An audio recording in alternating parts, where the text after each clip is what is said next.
Welcome to AppsTrain and this is Adobe Illustrator tutorial. Gusto nyo ba gumawa ng customized na GIF wrapper?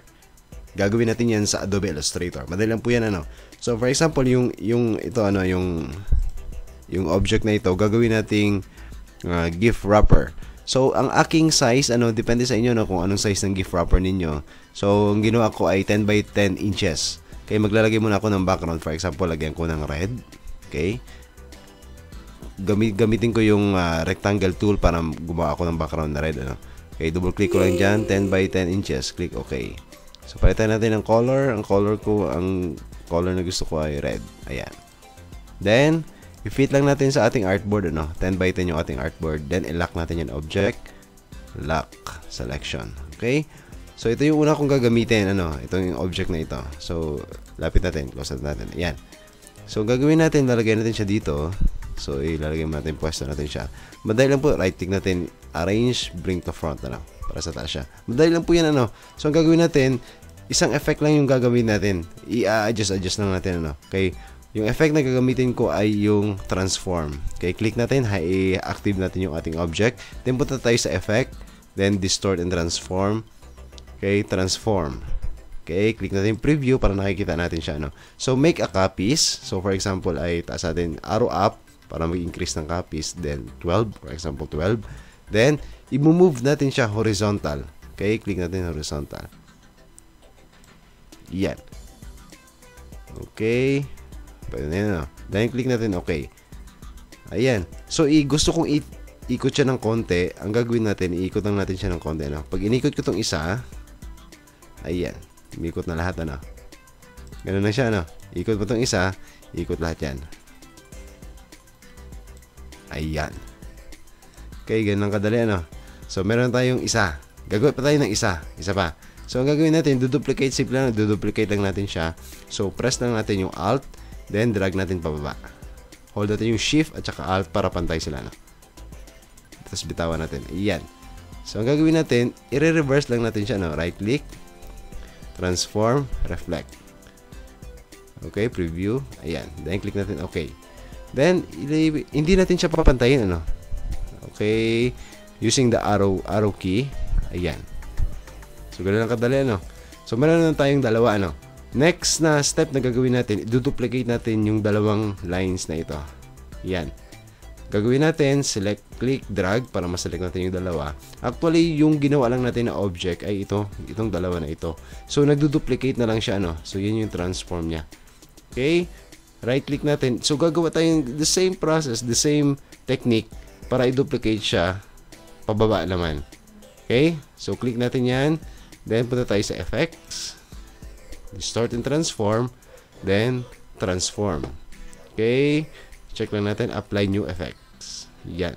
So, click natin yung preview para nakikita natin siya. Then, number of copies. So, taasan lang natin. 11. Then, move. Okay, vertical. Ayan. O yan. Ganun lang. Okay. Click natin. Okay. So, yung effect niya, vertical at saka horizontal. Okay, pwede natin move. Okay, move natin yan siya. Pataas. Okay, para ma-fit natin dun sa ating artboard. So, ganun lang. O, yun. O, may GIF wrap na tayo. Control minus natin. Zoom out. O, haba pala, So, ang gagawin natin, click, drag. So, pag naselect na natin yung dalawang object na ito, automatic saselect yan lahat, So, ang gagawin lang natin, object, then expand appearance. Okay? Expand appearance. Pagkatapos, gagawa tayo ng mask niya, So, using the rectangle tool, double click, 10 by 10. Click natin okay. Okay lang natin dito sa taas. Since naka-mask siya, ayan. Click, drag para maselect natin lahat ng object. Tandaan natin, pag nag-create tayo ng mask, dapat yung shape sa taas, yun yung masusunod. Right-click, then make clipping mask. Ayan. So, meron tayong GIF wrap, ganun lang kadali, Okay, ando natin, Ctrl-Z. Okay, Ctrl-Z pa natin, Isa pa. Ayan, dito muna tayo sa hindi pa natin na rasterize, hindi pa natin na expand object. Pwede pa nating i-modify ito, pwede nating liitan. Ito. Click, drag, liitan natin silang dalawa. Okay, yung object natin, Okay. Scale tool. Okay, scale tool natin. Ayan. Hold natin yung shift key. Ayan. Ayan, so maliit siya, ano? Okay? So, mag-adjust na lang tayo uli, ano? Mag-adjust na lang tayo dun sa transform. Actually, pwede natin balik-balik yung transform.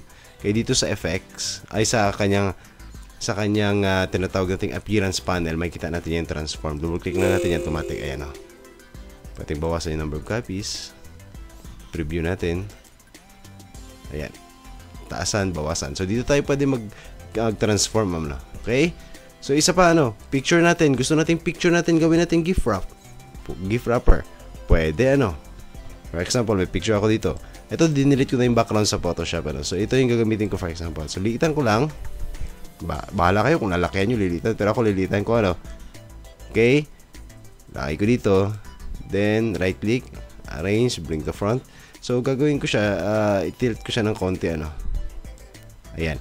Ganun ulit, ano? Effect lang. Effect. Distort and transform. Then, transform. Click nyo yung preview para nakikita nyo. Number of copies. Taasan nyo. Okay. Then, move horizontal. Ayan. Ganun kadali.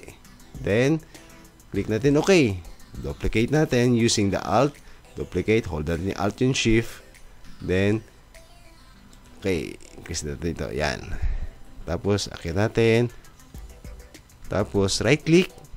Again, right-click, transform, reflect. Click natin, okay. Taas natin. Okay, ganun lang kadali. Pagkatapos nyan, click, drag, para masalig natin yung dalawang object. Saka tayo mag-transform, pababa naman, ano, pa-vertical. Okay, effect, distort and transform. Transform. Okay, apply new effect. Okay, lagay tayo ng walang copies, preview, then move vertical. Ayun. So, ganun lang kadali. Click natin okay.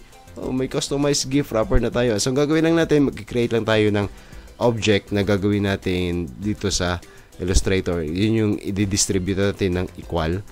Yun yung gagawin nating design, ano. Okay, para siyang watermark, ano. Okay, so ganun lang kadali gumawa ng customized gift wrap dito sa Adobe Illustrator.